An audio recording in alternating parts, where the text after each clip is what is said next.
Good evening, Tansa Yanin. Welcome to APTN National News. I'm Daryl Stranger.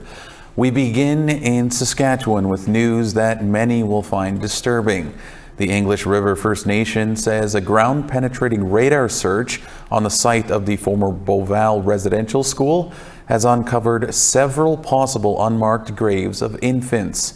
The First Nation started the search 1 year ago.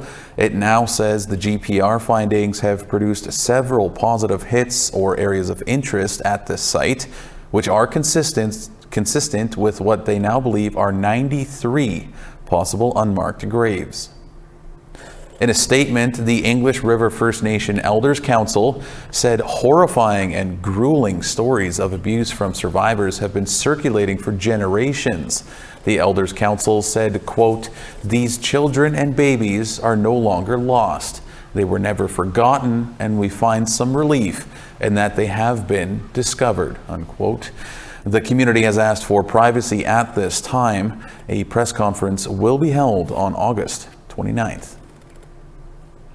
And the National Indian Residential School Crisis Line is available for survivors and others who might need support. That number is 1-866-925-4419. The younger brother of a murdered First Nations girl is taking up the torch in the fight for justice for missing and murdered women, girls, and Two-Spirit people. Robbie Fontaine is hosting a gathering at Odena Circle in Winnipeg to draw attention to the ongoing crisis and to keep his sister Tina Fontaine's memory alive. APTN's Leanne Sanders reports. For CFS bringing me down to their office and them sitting us down in a room and them telling us that my sister Tina was murdered. Robbie Fontaine was just a young child in foster care when his older sister, Tina Fontaine, went missing. The 15-year-old girl disappeared in August 2014. Her body was pulled from the Red River near this dock in downtown Winnipeg 8 days later. But activists will not let her memory die.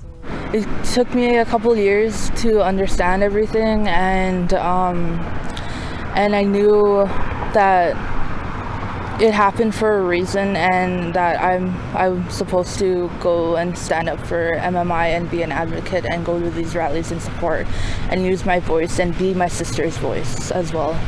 Fontaine's death galvanized calls for a national inquiry into the hundreds of cases of missing and murdered Indigenous women and girls across Canada and led to the revitalization of the Bear Clan Safety Patrol. But the man charged with killing Fontaine was acquitted in 2018.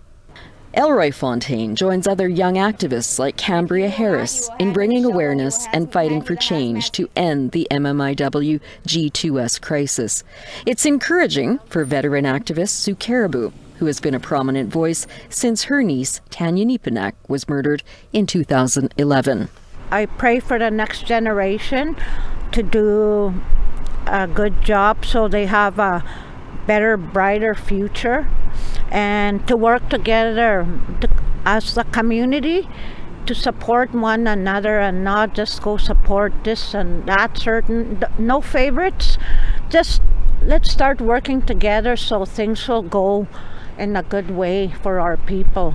Robbie says there's a lot more work to be done, but he's ready to take it on.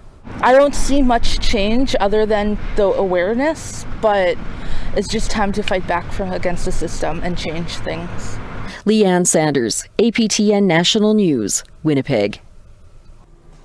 Tina Fontaine's murder is unfortunately not the only grim anniversary this week. It was 7 years ago that 22-year-old Cree man Colton Bushy from Red Pheasant First Nation in Saskatchewan was shot and killed.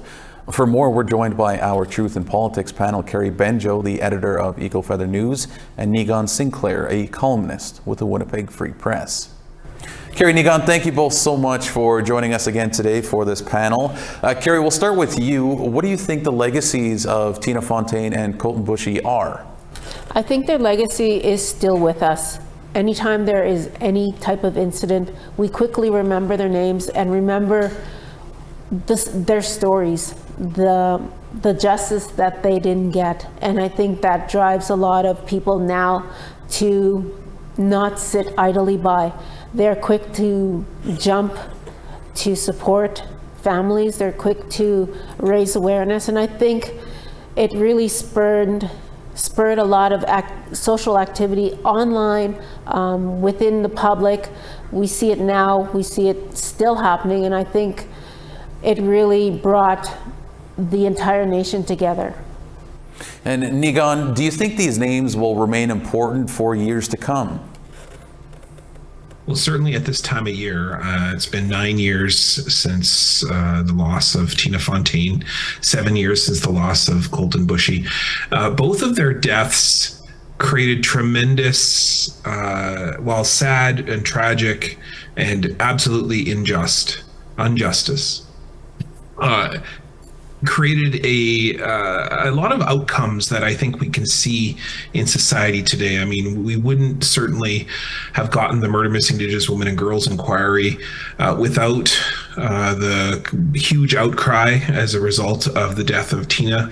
And certainly we wouldn't be aware of the tremendous violence that Saskatchewan First Nations endure, the ways that young Indigenous men are treated, the ways in which, many academics have spoken about the fact that, in Saskatchewan, Manitoba, Alberta, it's still very much geared in sort of a Wild West atmosphere where people feel that this is my land, I've earned this land, I deserve to kill whoever comes on it, and etc. And both of those things have created ripple effects through Canadian society that we can see today. You absolutely cannot speak about reconciliation on the prairies because of the issues and the violence that Indigenous women and girls endure and the over-incarceration of young Indigenous men. Those are two important issues that were tapped into as a result of the murders of these two young people, and the facts that we are still in mourning over this. We are still experiencing these same issues that led to these deaths, whether it be poverty, whether it be the child welfare system, whether it be the innate racism within the justice system. Those are still here today, and we still see them all the time. And Carrie, we had the recent incident where a farmer is alleged to have pointed a gun at an Indigenous woman in northern Saskatchewan. Have race relations changed much in the province? Sadly, no. We have legislation that kind of backs up that attitude. We have the no trespassing legislation, and that creates this sort of atmosphere where it's okay to be aggressive, to be violent towards, especially Indigenous people. There's conversations taking place online that there's non-Indigenous people talking about how when they go onto properties, nothing happens because they're white. The same sort of allowance is not allowed for people of my color. If we're in places where traditionally it's our homeland, we are viewed as trespassers, people not belonging there, and people who should be kept out of those places. It's really sad that this lady was on the side of the road fixing her tire, and she had a gun pulled on her for no apparent reason, yet nobody seems to be held accountable, and it just seems so ridiculous that this is happening, and I really fear that no justice will also come from this, just because it'll be brushed off as a one-off and not worthy of investigating. But I think it's so important that we take a stand and say, no, this is not okay. Mm-hmm. And Nigan, the last question to you here. As mentioned, it's been 9 years on from the death of Tina Fontaine. An entire national inquiry has happened. Have things changed over the years?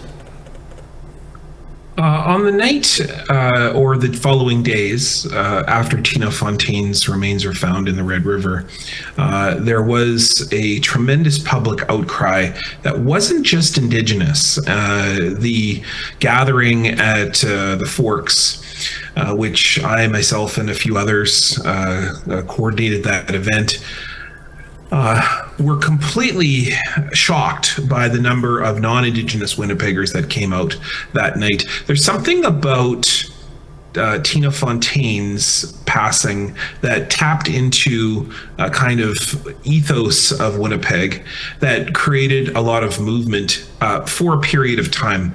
I think that momentum has certainly slowed, but for a long period of time, there was change within the streets of Winnipeg, a lot of interest in the issues of child welfare, the fact that she was encountered by paramedics and fire and police services, the fact that she was left abandoned in a terrible situation that no young person should ever have to endure. And so there was interest, there was investment, there was even a place which was created to honor her, to support young people who were in marginalized situations. All that momentum has slowed down, especially with a very strong conservative government in Manitoba that's far more invested in austerity than it is in providing support for downtown Winnipeg. And so the challenge is how can we pick up that work and pick up the spirit of what Tina continues to give to us today, and most importantly, to make sure that there are no other cases like that. And there are many activists working very hard right now, as an example, to look for human remains at the landfill site north of Winnipeg, but then most importantly, to make sure that young women are protected in the society. And so we need to make sure that we ally with them, we stand with them, we don't take our eyes off that situation. Well, Carrie Negon, we'll have to leave it there. Certainly plenty of great points there. Thank you both so much for this. Yeah, be glad. Thanks. Thanks. All right, it's time to step aside for a short break. We'll tell you about an event being held in Winnipeg for the first time this weekend when we come back.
Welcome back to APTN National News. An event that first started south of the Medicine Line will be held in Winnipeg this Friday.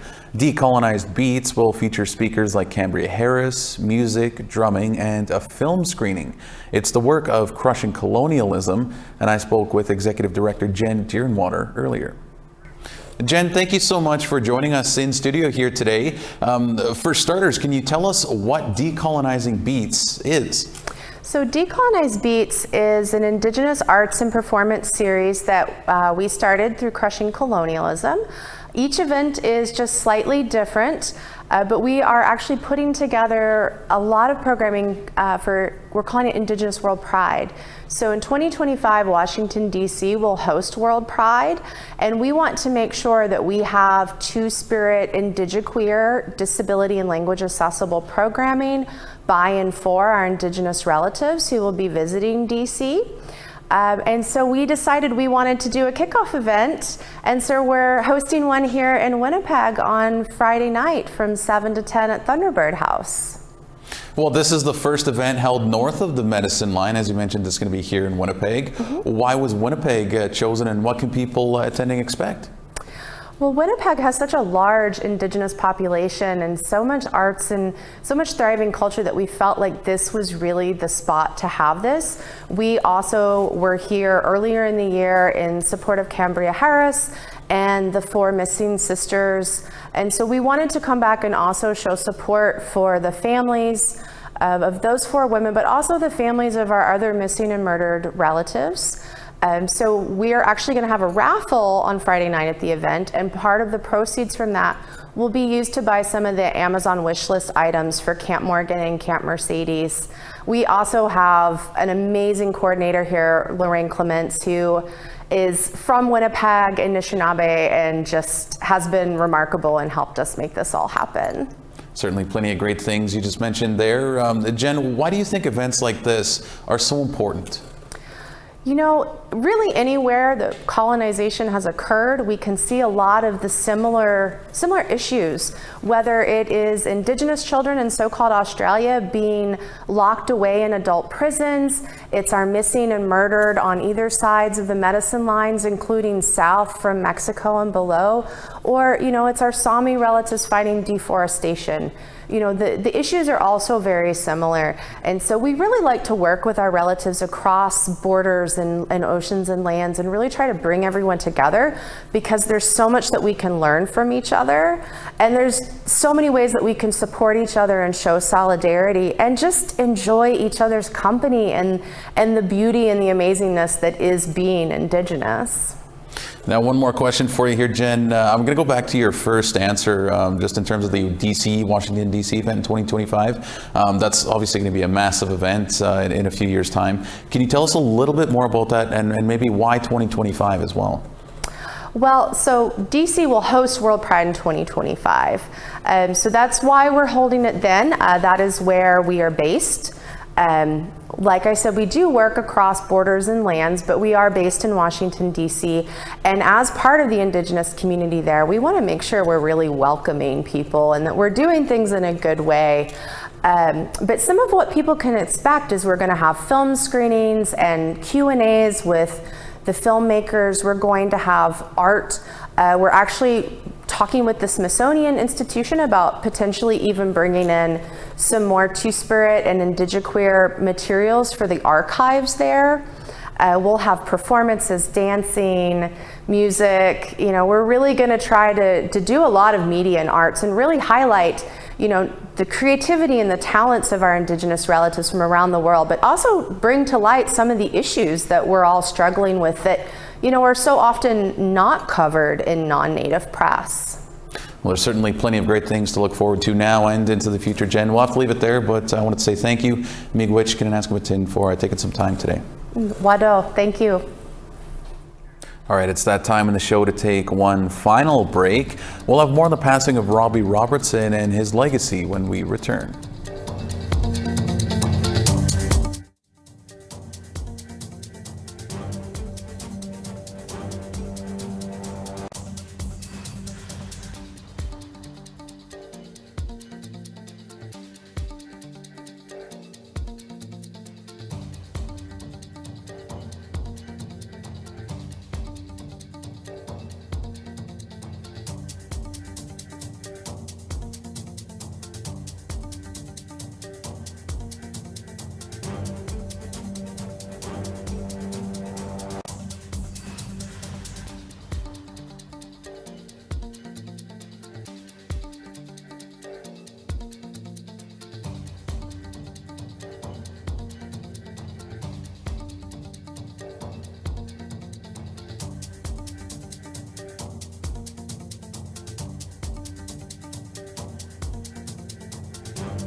Welcome back. It's time now for our photo of the day.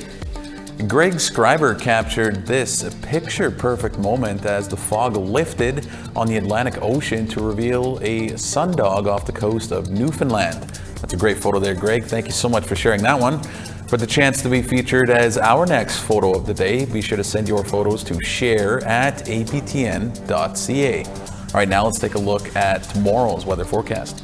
Starting on the east coast at 23 in St. John's and unfortunately rain in 21 in Halifax, 19 in Happy Valley Goose Bay and 14 in Cartwright, 22 and some showers in Quebec City and 20 in Val-d'Or, 26 degrees in Toronto and 24 in North Bay.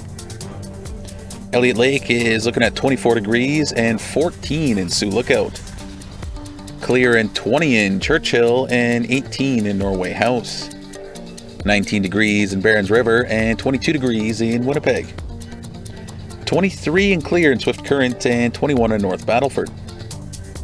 17 degrees in Buffalo Narrows and 21 in Uranium City. Continuing west, rain and 22 in Fort Chipewyan and 23 in Peace River. Mix of sun and cloud and 22 in Edmonton and 26 in Medicine Hat. Clear and 30 in Penticton and 18 in Bella Coola. 18 degrees in Sandspit and 17 in Dease Lake. 19 degrees in Whitehorse and smoky and 16 in Rock River. 18 degrees in Norman Wells and 23 in Wrigley. 14 degrees in Inuvik and 16 in Colville Lake. 18 degrees in Cambridge Bay and 21 in Chesterfield. Clear and 13 in Igloolik and 4 degrees in Clyde River.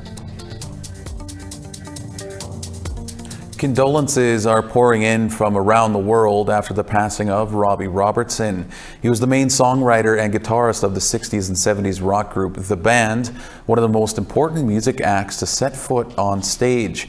The musician, whose mother was from Six Nations of the Grand River, penned hits like The Weight, Up on Cripple Creek, and The Night They Drove Old Dixie Down. His influence after leaving the band had an effect on musicians around the world and here at home. Tom Wilson is a singer with Blackie and the Rodeo Kings, as well as a solo artist, and he joins me now. Tom, thank you so much for being with us here today. How were you reflecting on the passing of Robbie Robertson? Robbie was an inspiration, not only a poet, a great musician, but a storyteller in the Mohawk tradition, in that he could dig up all the interesting details and facts and turn them into poetry. And I think that is a gift of that runs through our blood, and it's something that not only was in his spoken word storytelling, but also through his music, clearly through his music. Mm-hmm. And how did his work affect the music that you wrote growing up or even now?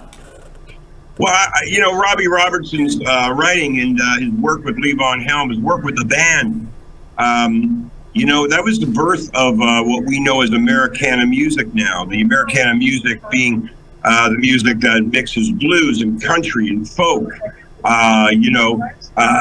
together. And that birthplace was right around the Six Nations, just outside my hometown in Hamilton. It was the Highway 6, what I call the Mystic Highway, where he spent his summers, where the indigenous world met migrant workers who were working in tobacco fields. And there was a mix of country and Western on the radio. And there was race radio coming up from the U.S. that you could get along the lines of that highway. It was music that changed the world, and the world will never be the same. It became a better place because of his work.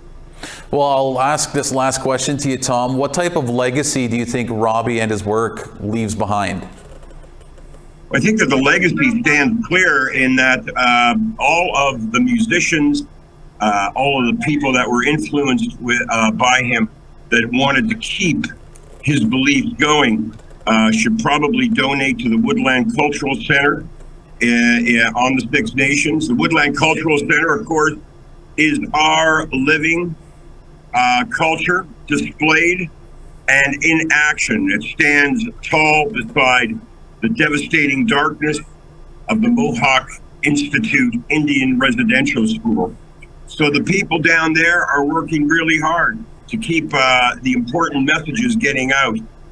People like Heather George and Patricia Dedman, the fact that Robbie Robertson directed any donations to go to that institution, that's important work, and that's maybe what I'm going to remember Robbie Robertson for quite a while, was standing up and making sure that his homeland, his bloodland, would be getting the benefits of anybody that was charitable and interested. Mm-hmm. Tom, we'll have to leave it there, but we certainly appreciate your thoughts on this, on this, this loss. So we appreciate it. Thank you. And just a programming note, on August 16th, APTN will be airing Once We're Brothers, Robbie Robertson and the Band, a documentary about one of the most influential groups of the era. And then on Wednesday, August 23rd, APTN will air the Oscar-winning documentary Searching for Sugar Man, the incredible tale of folk musician Sixto Rodriguez' journey from obscurity, to international success. Rodriguez passed away on Tuesday at the age of 81. And be sure to check out those documentaries if you are able to. And with that, that is all we have for you this evening on APTN National News. For more Indigenous news, be sure to visit our website, aptnnews.ca. For all of us here, thank you so much for joining us. Miigwech, Kinanaskwatin, and have a great night.